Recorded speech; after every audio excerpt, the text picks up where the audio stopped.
Hello. That did it. Is that room recording? Yep. Sure is. Okay.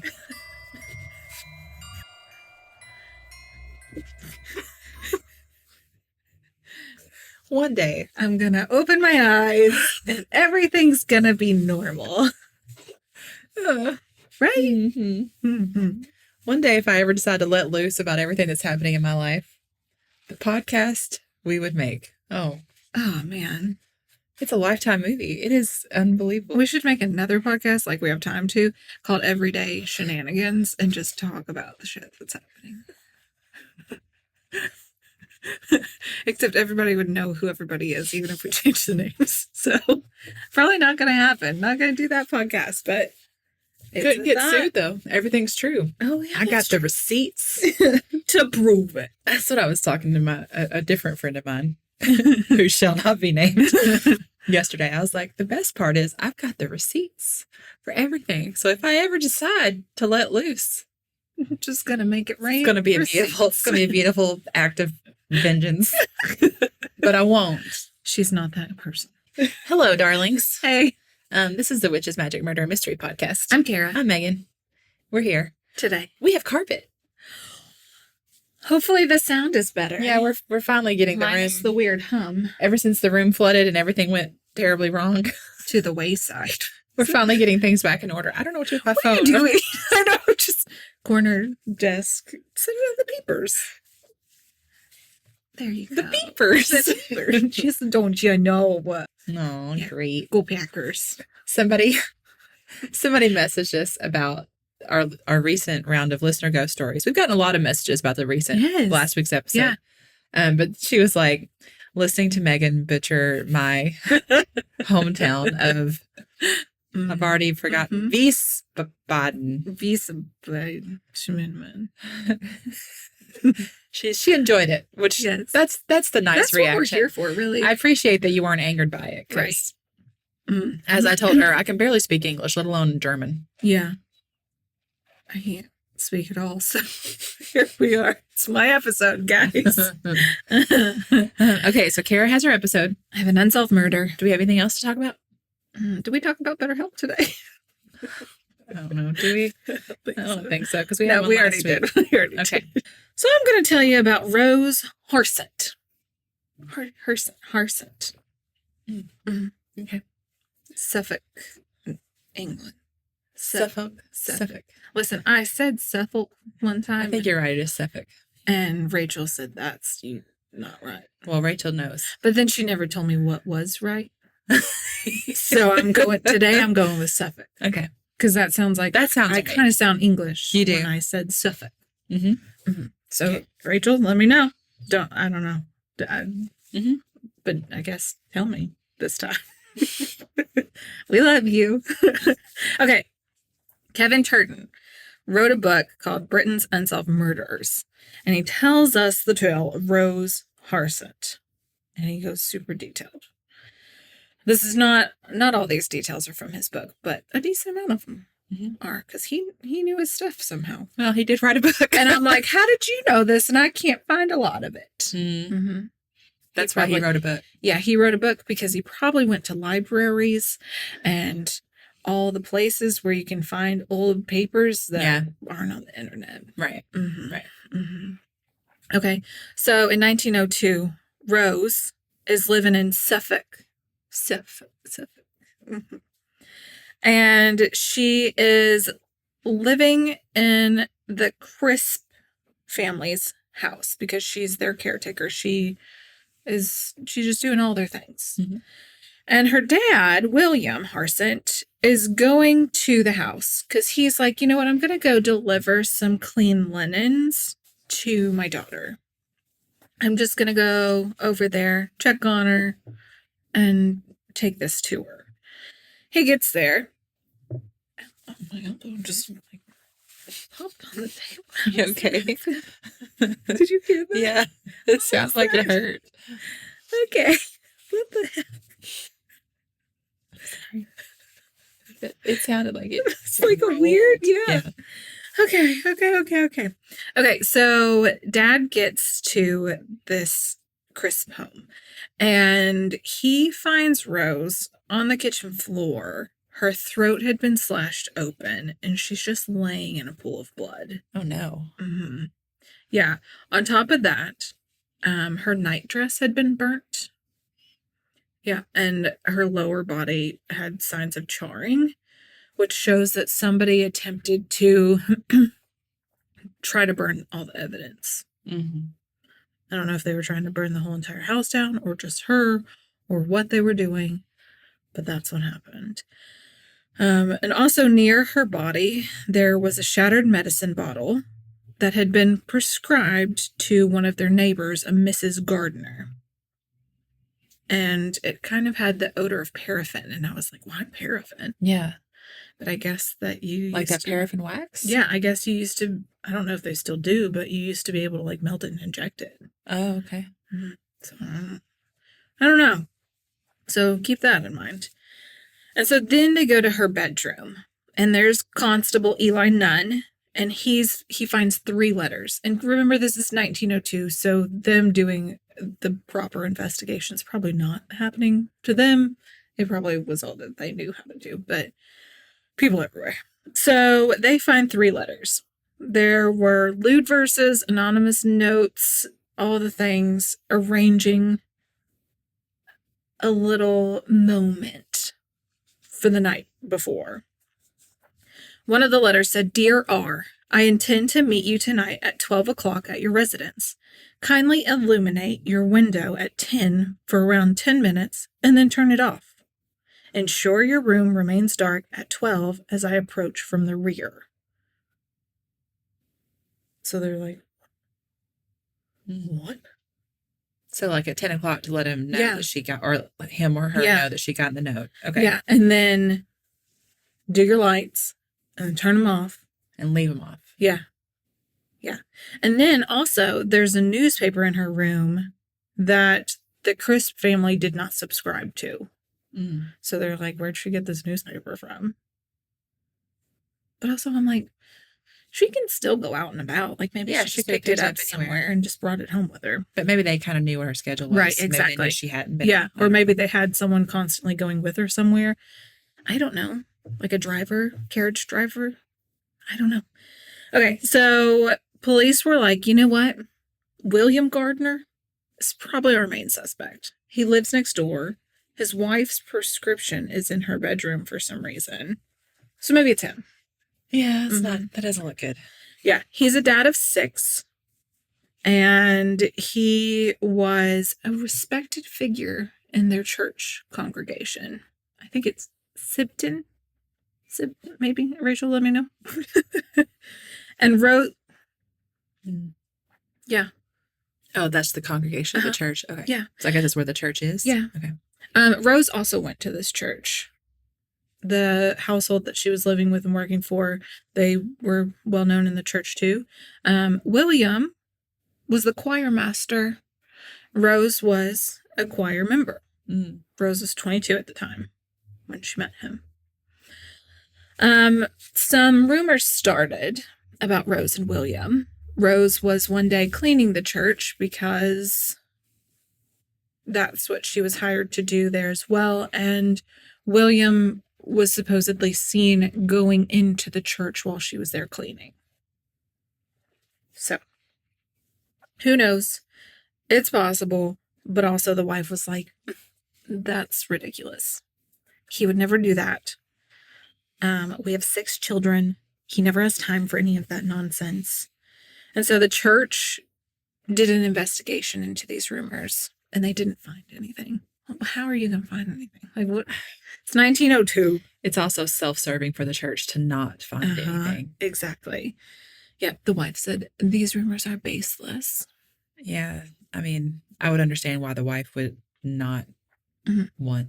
Yeah, it's embarrassing. Yeah, to her. Yeah.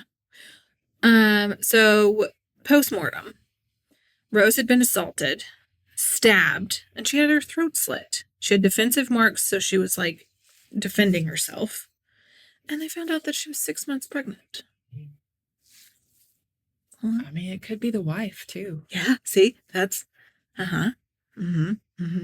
because her medicine bottles in there. Mm-hmm. Okay. The physician said the time of the death was around 2 to 4 a.m. on the 31st.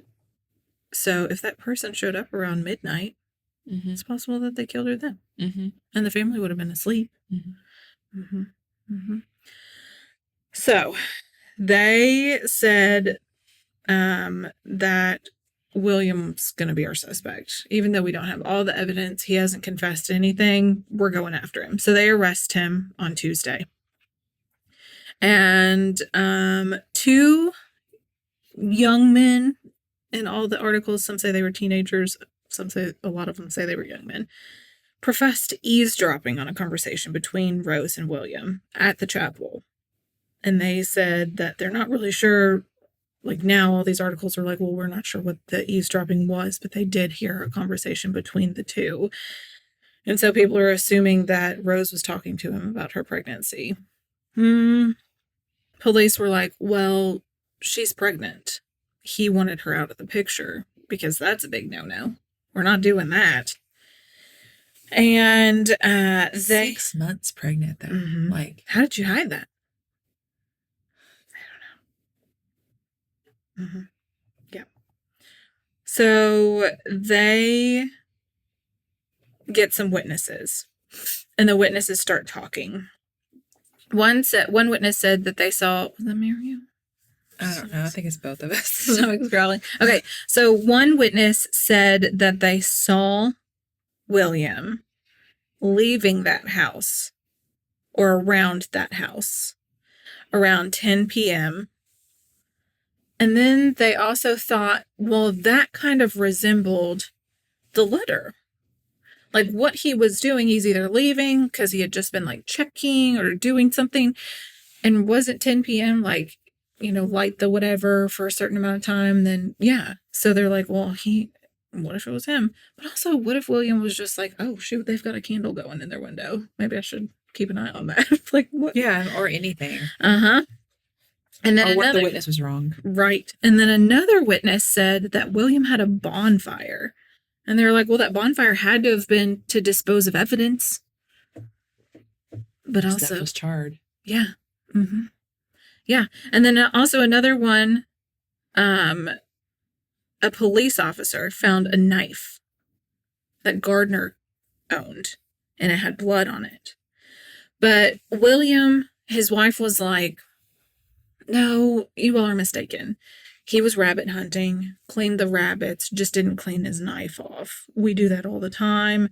The bonfire was because he's boiling some water for me. And they were like, you know, Rose came over all the time. She was a close friend of ours. She was always at our house hanging out. So why would we do this? We're looking out for her. Jeez. So William has an alibi, supposedly. 10 p.m., he was hanging out with the neighbor, Harry Burgess, and they were talking about a storm that was rolling through. People still do this. Like, hey, Joe, what you think about that big cloud out there? Weather. Look at that cumulonimbus circling around us. Look how fast it's moving. You see them leaves blowing? That ain't cumulonimbus. That ain't no normal cloud.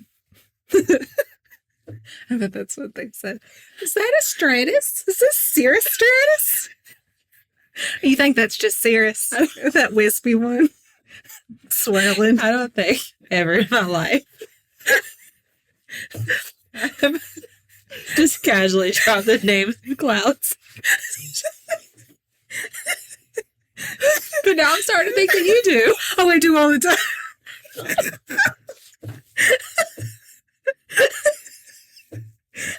Of course you do. Why? Why wouldn't I? Yeah, of course you do. Of course.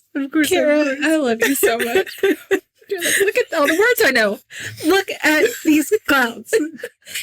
Cumulonimbus right there. I should be a weatherman. Okay. Did you feel the barometric pressure drop? Did it change? You feel that turn in the weather? It's coming for us. It's raining eels. Hallelujah, it's raining eels.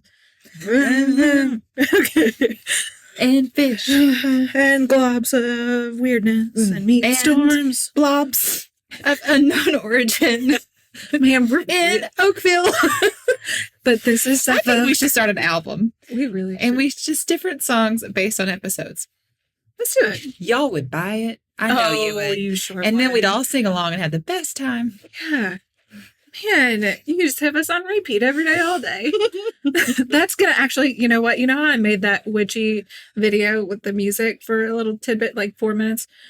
I'm going to start changing our episode songs into that. Yeah. People can just loop them all day. Great. Perfect. Okay.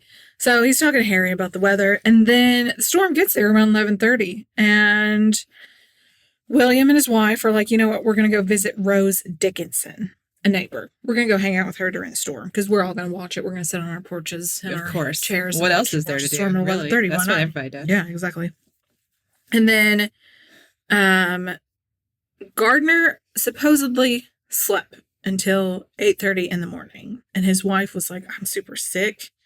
I was up often. And I know he was there. Because he's sleeping. And I'm waking up at the wee hours in the morning, not feeling great. So he was in bed. So she also claims that she got in bed at 4 a.m. and he was still there. And a neighbor said, well, this is true because we all got thin walls and I could have heard them. I done heard them. I done heard it. I done heard all of it. Actually, people in England probably did not talk like this at all. I don't think they did. But this is how they do in my head. This is how everybody talks. This is how we are now. This is where we're staying with this. In Suffolk. Okay, so Gardner was in custody for 6 months and he pled not guilty. Yeah.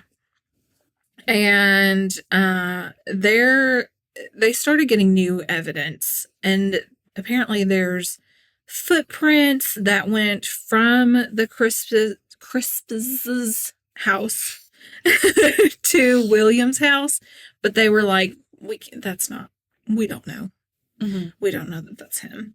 And then handwriting experts, even though they thought that it was from William, they were like, it might not be. Some of these letters don't match up. Like, we're not so sure. I mean, that's what's worrying me, is it seems like they honed right in on William. Did they consider any other suspects? No. Was there any other investigation done, period? No, but once he's in jail, a 20-year-old Frederick Davis comes up and he's like, oh, hey, guys, I wrote those letters. But it wasn't because I wanted to. Rose actually asked me to. It was real weird. Rose said, hey, put your handwriting here. Why? Exactly. So was it really William? And he's like, neighbor guy, Frederick, write these letters for me, but say Rose told you to. But then why would this guy? I don't know. I'm just thinking. Why would anybody do that? Right, exactly. Like, none of this makes sense. No. Unless, like, Rose is trying to do it to make William jealous. Right, exactly. But what? That's weird. Exactly. But I'm just trying to figure out, like, has it even really fully been confirmed that she and William were having an affair? Right. But if they were, she could have been having multiple affairs. Mm-hmm. Well, that's where they come in. The defense is like, I mean, listen. Mm-hmm. So it says, well, that's actually my next thing. It says the defense questioned Rose's character. They had numerous love letters from her room and poems and all sorts of raunchy material written out to her from multiple people. So, but were they all current either? Because I mean, right? Who knows? She could have had multiple boyfriends. Did everybody across her life? She just kept them. Yeah, because she was into romance novels before romance novels were romance novels. And when we say raunchy, was this 1900s level raunchy? When it's like, excuse me, your ankles are showing. I'd like to see your ankles. Yeah. How's that kneecap? Are those your earlobes? How's that kneecap in that dress? I can't believe you're leaving the house with your earlobes out like that. Oh my Skank. Gosh. I saw that glimmer in your eye. I know what you're thinking. Okay. Oh, man. Okay. So, they go to trial. 11 of the 12 think he's guilty. So it's a mistrial. And you're like, well, retrial. Let's get back in there. We do another trial. Jury split, but this time it's 11, 12, 11 believe he's innocent. One believes he's not. One believes he's guilty. So they're like, we're not doing another retrial. You're free to go. Whoa. Mm-hmm. Yeah. And William passed away in 1941. Wow. And he never received an official acquittal. But he He's had to live under suspicion forever. Yeah. Mm-hmm. And, I mean, did they investigate anybody else? Or were they basically like, it's William or it's nobody? Right, yeah. So the writer of that book that I mentioned earlier, Kevin Turden, he, like I said, digs into these murders and whatnot. And he said, given the evidence at hand, assuming honesty in court testimonies, Gardner couldn't have committed the crime. His alibi for the early hours seems solid. So he's just like, I don't think he did it. But some people are speculating that the wife did it. And he's just like, I don't think so. And then people are like, but what if it's jealousy? What if it's this? But you didn't look into anybody else. Like this random guy comes up and says, I wrote those letters. What if it's one of those weirdos that likes to be involved in the investigation who murdered somebody? And then he's all up in it all of a sudden, but he's like, they've got this William guy. I'm never going to be questioned. Yeah. So then I pulled this inscription from her Find a Grave. It says, in affectionate remembrance of Rose Annie Harsent, whose life was cruelly taken on 1st of June, 1902 in her 23rd year. A light is from our household gone. A voice we loved is stilled. A place is vacant in our home that never can be filled. So sad. Yeah, she's so young. I know. And the dad found her. But what if it was the dad? It wasn't. It was the dad. It wasn't the dad. It was an owl. No, it wasn't the dad. But I just... Who was it? I mean, that's the thing. There's so little information. And nobody knew she was pregnant. Right, it's 1902. But nobody knew she was pregnant. Or somebody knew she was pregnant. I just really would like to have a list of suspects more than just, William. Yeah. Well, here we are. Yeah. Like, who else had access to the house? Who else could have been around her? Were there any other... her social circle? Right. Were there any other housekeepers that were there? Were there any other workers? Were there any, I don't know. Members of the family? Yeah. Right. Yeah. Mm-hmm. That's so sad. I know. So no one was ever held responsible. No. Still and if William didn't do it, I mean, I'm sure his life was just... ruined. Yeah.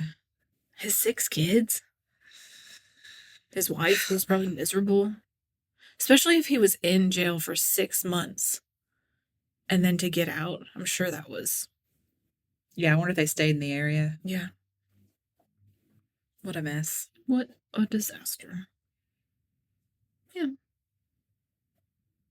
Yeah, it really seems like a case of like deciding who did it and then trying to make your evidence fit that. Right. Rather than seeing where the evidence leads you. Yeah, exactly. And like I said, it was 1902, so I mean, maybe law enforcement just didn't really know how to investigate it.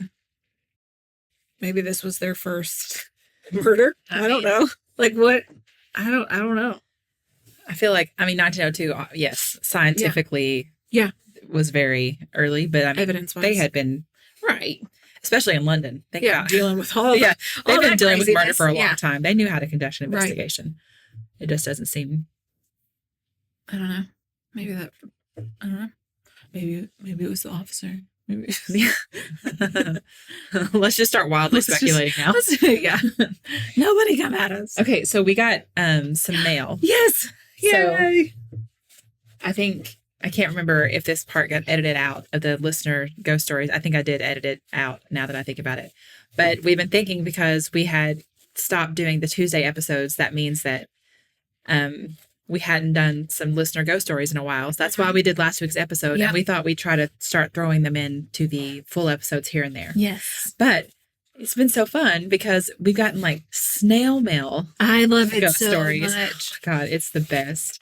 So we got this one and we started reading it the other day. And we said, no, we have to stop. We have to read it out loud to our listeners.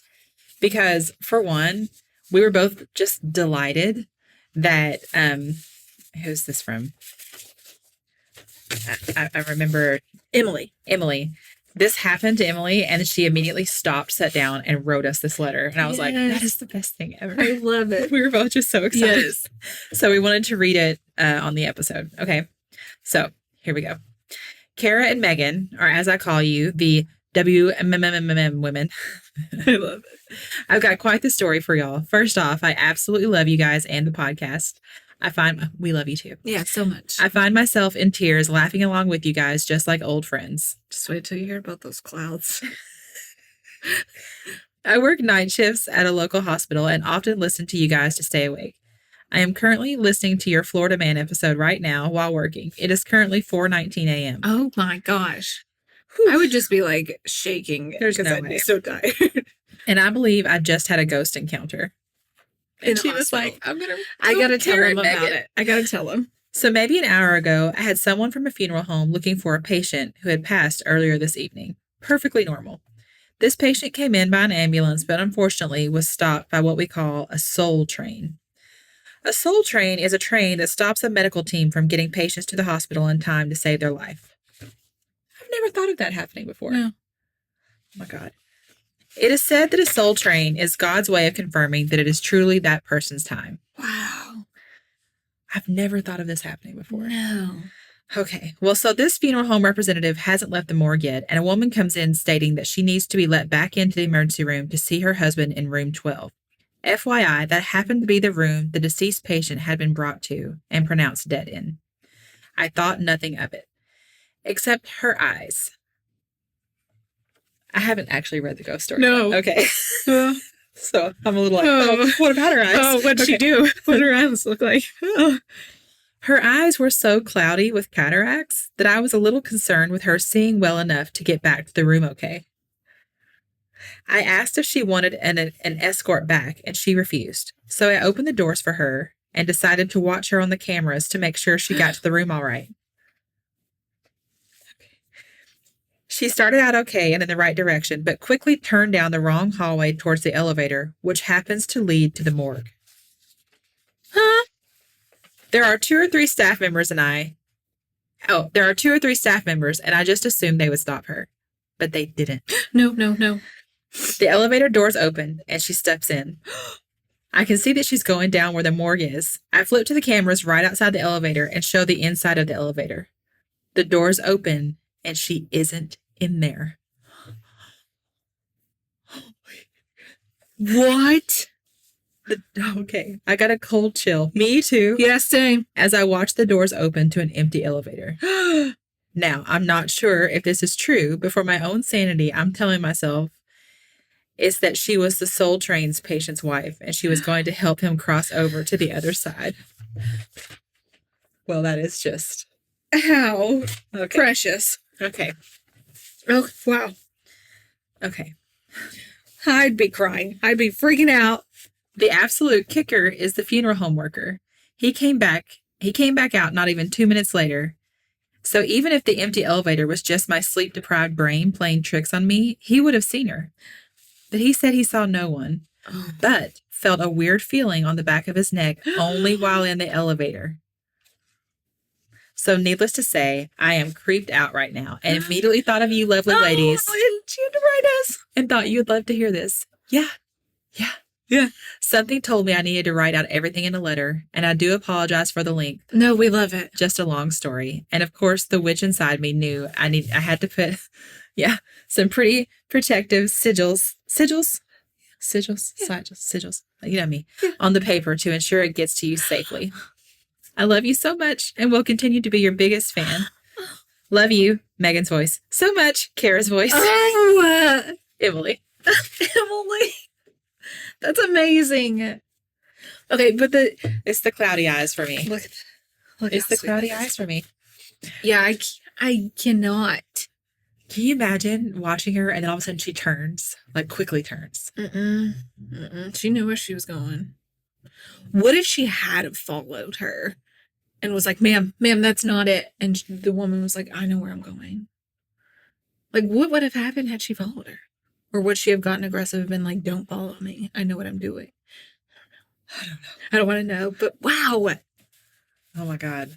Emily, what a good story. What a good story. Thank you so much for thinking of us and for sharing that. We're going to keep that one forever. Yeah, we are. We're going to frame it. Okay. We're going to frame all of them. Thank you all so much for listening and for sending us, all your stories and all your emails. Oh, and I did want to say, well wishes.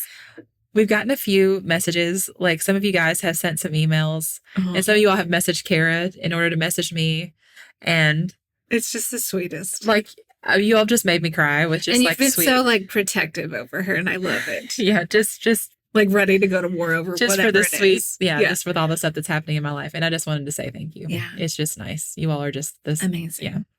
So we have the best listeners. It's really something, and as I always say, it really feels like I know so many of you, and so thank you for just being a part of the podcast with us, because it feels like